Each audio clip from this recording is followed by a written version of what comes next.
Many times we see a business actually put in play by an inquiry from either an industry buyer or a financial buyer, and then the business owner has a dilemma.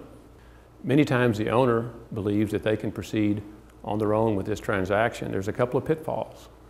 Without doing a full marketing of the business owner will never know if he could have received a higher price. The other issue that comes into play is the timing of the transaction. There's an old saying in our business that says, if you only have one buyer, you don't have a buyer. He's got you, because he's going to dictate the price, the terms, and the timing of the transaction. You need other buyers in the mix to make sure that buyer moves forward and give him an incentive to give you his best offer. The process of not only marketing the business, but negotiating a letter of intent and moving through the due diligence process is very complicated. And an owner may decide that he thinks he can do this himself. In doing this, you'll run a couple of risks. One is that you will become so engaged in this process, while at the same time trying to run your business, it will be overwhelming.